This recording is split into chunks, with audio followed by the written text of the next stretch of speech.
नमस्कार विद्यार्थियों। BA part first के सेकंड पेपर के अंतर्गत हम भारतीय राजनीतिक विचारकों के बारे में अध्ययन निरंतर करते आ रहे हैं। गोपाल कृष्ण गोखले के अध्ययन के उपरांत आज हम भारतीय स्वतंत्रता संग्राम के महान राष्ट्रवादी, स्वराज्य के प्रतिपादक लोकमान्य बाल गंगाधर तिलक के बारे में, उनके व्यक्तित्व, कृतित्व, उनके लेखन के बारे में जानकारी प्राप्त करेंगे। देखिए, लोकमान्य तिलक अपने आप में वो शख्सियत थे कि भारत के स्वतंत्रता के लिए, स्वराज्य के लिए उन्होंने अपना सर्वस्व न्यौछावर किया था। इनको उग्र राष्ट्रवाद के सर्वश्रेष्ठ प्रतिनिधि के रूप में माना जाता है। पट्टाभी सीतारामैया ने कांग्रेस का इतिहास नामक अपनी पुस्तक में लिखा है, लोकमान्य तिलक महाराष्ट्र के बिना ताज के बादशाह थे और बाद में होम रूल के दिनों में भारत के भी हो गए थे। अपनी राष्ट्रीय सेवाओं और तपश्चर्या के द्वारा ही वह इस दर्जे को पहुँचे थे। इसी प्रकार तिलक ने स्वयं कहा है, एक सच्चा राष्ट्रवादी प्राचीन आधारों पर ही राष्ट्र का निर्माण करने की कामना करता है। फिर दूसरे उद्धरण में तिलक कहते हैं, स्वराज्य मेरा जन्मसिद्ध अधिकार है और मैं उसे लेकर रहूँगा। इस प्रकार तिलक का ये जो शाश्वत वाक्य है अपने आप में विशेष स्थान रखता है। इनके लेखन के बारे में, इनके जीवन के बारे में सामान्य जानकारी के अंतर्गत भारत में आधुनिक राष्ट्रीय चेतना के सर्वमान्य जनक बाल गंगाधर तिलक, इनका जन्म जुलाई 1856 में महाराष्ट्र के कोंकण जिले में हुआ था। रत्नागिरी नामक स्थान पर ये शुद्ध चित्तपावन ब्राह्मण परिवार में उत्पन्न हुए। महाराष्ट्र के इतिहास में यह ब्राह्मण समुदाय अपनी देशभक्ति एवं सैन्य परंपरा के लिए प्रसिद्ध रहा है। तिलक के परिवार में आध्यात्मिक व धार्मिक परंपरा का वातावरण था और उन्हें यह प्राप्त हुआ।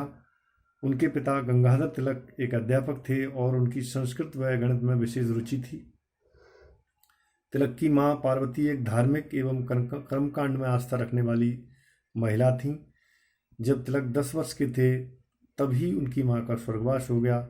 इसी उम्र में वे अपने पिता के साथ पुणे आ गए और वहाँ के एंग्लो वर्नाक्यूलर स्कूल में उनकी शिक्षा प्राप्त हुई। अंग्रेजी में इसको हम ट्रांसलेट करेंगे तो तिलक के ही शब्दों में, a true nationalist desire to build on old foundation. फिर दूसरा इनका कोटेशन है, Swaraj is my birthright and I will have it. ये इनके वही वाक्य हैं जो विश्व समाज में, विश्व परिदृश्य में भली भांति जाने जाते हैं। तिलक अपने विद्यार्थी जीवन में ही राष्ट्रीय सेवा का कठोर व्रत धारण कर चुके थे। उनकी निर्णय लेने की क्षमता के बारे में एक बार कहा कि मैं अपना जीवन अपने देश के नव जागरण के कार्य में लगाना चाहता हूं और मेरा मानना है कि इस उद्देश्य की पूर्ति में साहित्य या विज्ञान की किसी उपाधि की तुलना में कानून का ज्ञान अधिक सहायक सिद्ध होगा।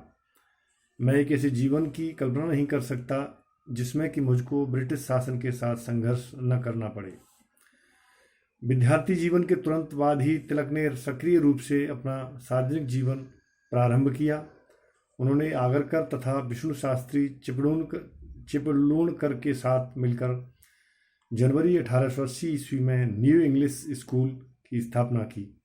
वास्तव में तिलक साधारण जनता में ऐसी शिक्षा का प्रसार चाहते थे जो व्यय की दृष्टि से सस्ती हो किंतु आत्मगौरव एवं राष्ट्रीय चेतना में विकास सहयोगी हो।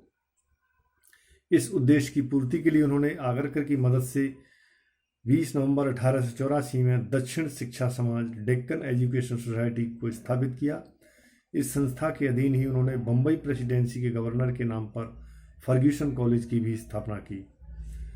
तिलक के राष्ट्र सेवा भक्ति में पत्रकारिता का जीवन एक जर्नलिस्ट के रूप में उभर के आया और उन्होंने इसे सिरोधार्य किया। जनसाधारण में राष्ट्रीय चेतना के विस्तार तथा राष्ट्रीय आंदोलन में उनके सहयोग की प्राप्ति के लिए तिलक ने विभिन्न समाचार पत्रों का प्रकाशन किया। केसरी, मराठा नामक समाचार पत्रों की भूमिका बड़ी ही प्रभावशाली रही। समाज सुधारक के रूप में भी जाने जाते हैं। आगरकर रानाडे गोखले से तिलक का गंभीर मतभेद हो गया तो तिलक ने New English School, Fergusson College व दक्षिण शिक्षा समाज के से अपना संबंध तोड़ लिया और मराठा एवं केसरी पत्रों पर अपना पूरा अधिकार स्थापित किया। इन समाचार पत्रों के माध्यम से तिलक ने एक ओर ब्रिटिश नौकरशाही के विरुद्ध जन असंतोष को प्रकट किया और दूसरी ओर साधारण जनता को राष्ट्रीय आंदोलन के लिए तैयार भी किया। तिलक ने 1908 में राष्ट्रमत नामक समाचार पत्र का प्रकाशन किया, किंतु इसी वर्ष 6 वर्ष की कारावास उनको की गई और यह पत्र लोकप्रिय नहीं हो पाया। इसी तरह 1920 में उन्होंने डेमोक्रेट नामक पत्र का प्रकाशन किया, किंतु कुछ समय बाद ही उनका स्वर्गवास हो गया। इस स्थिति में यह पत्र भी अपने उत्कर्ष को प्राप्त नहीं कर सका। वे 2 बार 1895 एवं 1897 मुंबई विधान परिषद के सदस्य निर्वाचित हुए, किंतु दोनों बार उन्होंने विधान परिषद का उपयोग जनता की राष्ट्रीय भावना को उभारने के लिए किया। उन्होंने पूना की नगरपालिका के सदस्य के रूप में भी कार्य किया और उसमें प्रसिद्धि प्राप्त की। उन्होंने परंपरागत धार्मिक व सामाजिक उत्सवों को सार्वजनिक स्तर पर इस प्रकार संगठित किया कि वे साधारण जनता में आत्मसम्मान एवं गौरव की भावना के साथ ही सामूहिक स्तर पर राष्ट्रीय चेतना में विकास करने के लिए सहयोगी हुए। उनके द्वारा 1893 से गणपति उत्सव तथा 1896 से शिवाजी उत्सव को सार्वजनिक रूप से उत्सवों का स्वरूप प्रदान किया गया। इसी प्रकार उन्होंने महाराष्ट्र के विभिन्न भागों में गौहत्या विरोधी संगठनों की भी स्थापना की और युवकों में साहस, वीरता एवं त्याग की भावनाओं को उद्भूत किया। अखाड़ों और व्यायामशालाओं की स्थापना को भी उन्होंने काफ़ी प्रोत्साहित किया, जिससे कि भारतीय समाज में एक ऐसा स्वस्थ शारीरिक गठन या स्वस्थ मानसिकता की उत्पत्ति हो जो अंग्रेजों से लड़ने की क्षमता रखती हो। इनके इस योगदान से उल्लेखनीय जो बात है वह निकल के आती है कि तिलक ने अकाल एवं प्लेग से पीड़ित गरीब व असहाय जनता की जो सेवा की और उनके गंभीर असंतोष को जो अभिव्यक्ति दी, उससे तिलक महाराष्ट्र के एक क्षत्रिय नेता बन गए। किंतु इसके साथ ही ब्रिटिश नौकरशाही से उनके संघर्ष भी अत्यंत गंभीर रूप धारण करते गए। 1889 में तिलक ने कांग्रेस में प्रवेश किया और वे जीवन पर्यंत इसके सदस्य बने रहे। तत्कालीन कांग्रेस संगठन पर उदारवादियों का एकाधिकार था और वे ब्रिटिश शासन के प्रति पूर्ण राजभक्ति एवं निष्ठा में विश्वास रखते थे। समस्याओं के हल करने के लिए मात्र वैधानिक उपायों के समर्थक थे। तिलक को कांग्रेस का यह वातावरण बिल्कुल पसंद नहीं आया, क्योंकि वे ब्रिटिश नौकरशाही की साम्राज्यवादी नीतियों से भली भांति परिचित थे और अनुनय, विनय, प्रार्थना, शिष्टमंडल आदि के संवैधानिक उपायों को पूर्णतः प्रभावहीन मानते थे। अर्थात ये उदारवादी और उग्र स्वभाववादी जो विचारक हैं, इनमें आपस में इस तरह का विभेद हुआ कि कांग्रेस की जो मानसिकता है वह अनुनय, विनय, शिष्टमंडल, डेपुटेशन के माध्यम से अपनी बात को अंग्रेजों के सामने रखना, जो इनको सही नहीं लगी।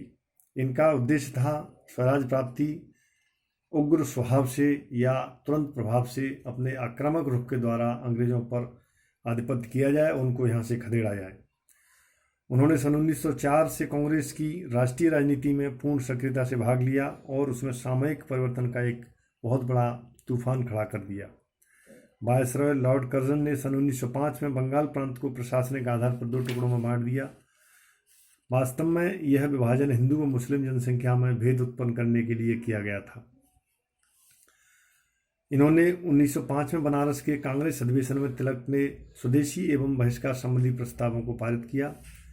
नौरोजी की मध्यस्थता के कारण इस अधिवेशन में स्वराज्य का प्रस्ताव पारित हुआ। 1906 के अधिवेशन ने यह स्पष्ट कर दिया कि कांग्रेस पर उदारवादियों की पकड़ काफ़ी ढीली हो गई। इस प्रकार कांग्रेस दो टुकड़ों में बट गई, उदारवादी कांग्रेस तथा उग्रवादी कांग्रेस। कांग्रेस के इतिहास में इस घटना को सूरत की फूट, सूरत विच्छेद जिसे कहा गया, सूरत की फूट कहा गया। तिलक के नेतृत्व में उग्रवादी कांग्रेस से अलग हो गए और उन्होंने राष्ट्रवादी दल की स्थापना की। इसी वर्ष तिलक ने देश में मद्य निषेध आंदोलन प्रारंभ किया, जिससे समाज के सभी वर्गों का सहयोग प्राप्त हुआ। कांग्रेस की फूट का लाभ उठाते हुए ब्रिटिश सरकार ने 1908 में तिलक पर राजद्रोह का मुकदमा दर्ज किया और एवं 6 वर्ष के लिए उनको कारावास किया। इसी प्रकार मांडले, जो बर्मा में स्थित है, मांडले जेल से मुक्त होकर भारत में वे आए 1914 में, और राजनीतिक परिस्थितियों में उन्होंने काफ़ी यहाँ परिवर्तन देखा। तिलक ने समय के अनुकूल स्वराज्य की पुनर्व्याख्या की, जो होम रूल के रूप में उदारवादियों की औपनिवेशिक स्वराज्य के बराबर समकक्ष थी। 1916 में तिलक ने बेलगाम में इंडियन होम रूल लीग की स्थापना की। 1916 में ही उन्होंने कांग्रेस का पुनः एकीकरण किया। इस वर्ष लखनऊ के मुस्लिम लीग और कांग्रेस दोनों के अधिवेशन हुए और तिलक ने इन दोनों दलों के बीच कांग्रेस लीग लखनऊ पैक्ट कराने में सहयोग दिया। इसी प्रकार तिलक ने एनी बेसेंट के साथ मिलकर संपूर्ण देश में होम रूल आंदोलन का संचालन किया। उन्होंने अमेरिका के राष्ट्रपति विल्सन द्वारा घोषित तथा ब्रिटेन द्वारा समर्पित राष्ट्रीय आत्मनिर्णय के सिद्धांत को युद्ध के बाद भारत में भी लागू करने का आग्रह किया। इसी प्रकार से इनका ये कार्य करने का जो तरीका था, ढंग था, और समाचार पत्र विभिन्न इस तरह के उनके लेखों के माध्यम से काफ़ी परिवर्तन उनके द्वारा किया गया एवं स्वराज्य की ओर अपने कदम बढ़ाए। 1919 में मॉन्टेग्यू चेम्सफोर्ड सुधार भारत को एक्ट के रूप में दिए गए। भारत की स्वशासन या होम रूल की मांग को तुलना की दृष्टि में इन सुधारों में काफ़ी कमियां थीं, किंतु तिलक सहित विभिन्न राजनेताओं ने इसे स्वीकार करना उचित समझा। अतः 1920 में कांग्रेस डेमोक्रेटिक पार्टी का गठन किया और 1919 के सुधार अधिनियम के अंतर्गत चुनाव लड़ने का निश्चय किया। तो हम मान सकते हैं कि वे एक यथार्थवादी राजनीतिक एवं राष्ट्रीय नेता थे और उनके जीवन का एकमात्र उद्देश्य भारत में स्वराज्य की स्थापना। ब्रिटिश शासन ने उनकी समस्त गतिविधियों को आशंका की दृष्टि से देखा और जब भी मौका मिला उन्हें राजद्रोह को सिद्ध करते हुए उन्हें यातना दी एवं उन्हें कई बार कठोर यातनाओं को सहन करना पड़ा। ब्रिटिश राज को तिलक पर राजद्रोह का पहला मुकदमा चलाने का अवसर 1897 में मिला, जबकि चापेकर बंधुओं ने प्लेग कमिश्नर रैंड के अमानवीय व्यवहार के विरोध में उसकी हत्या कर दी। तिलक को 18 माह का कारावास दिया गया। तिलक पर राजद्रोह का दूसरा मुकदमा 1908 में चलाया, जब तिलक सूरत की फूट के बाद कांग्रेस से बाहर आ चुके थे। तो इस प्रकार से तिलक के द्वारा विभिन्न इस तरह के कार्य किए गए जो प्राथमिक दृष्टि से उनके चरित्र में दिखाई देते हैं। इनके द्वारा लिखे गए ग्रंथ हैं। तिलक मात्र एक राजनेता ही नहीं बल्कि नीतिशास्त्र, दर्शन शास्त्र, इतिहास एवं विधि शास्त्र में इनकी गहरी रुचि एवं अच्छी पकड़ थी। उन्होंने जो ग्रंथ रचे उनमें उनकी विद्वता एवं गंभीर चिंतन को प्रबल रूप से हम देख सकते हैं। तो इनका जो पहला ग्रंथ है उसका नाम है द ओरियन, दूसरा है the Arctic home of the Vedas, the Arctic home of the Vedas, तीसरा है वैदिक क्रोनोलॉजी एंड वेदांग ज्योतिष, चौथा है श्रीमद् भागवत गीता रहस्य, जिसे कर्मयोग शास्त्र के नाम से भी जानते हैं। तो इस प्रकार तिलक ने इन 4 ग्रंथों के माध्यम से, विभिन्न समाचार पत्रों के माध्यम से भारत की स्वराज्य की जो नींव है उसको काफ़ी मजबूत किया एवं उसको सफल सिद्धि की ओर ले जा करके बहुत बड़ा एक कार्य देश के सामने प्रयोग की दृष्टि से रखा। तो ये इनका इस तरह से प्राथमिक स्थिति में हम जब देखते हैं तो इनके लेखन की जो परंपरा है एवं इनके द्वारा जो उग्र राष्ट्रवाद की प्रबल भावना को देश में जागृत किया, जो कि काफ़ी सराहनीय रहा। तो आज के लिए इतना ही। धन्यवाद।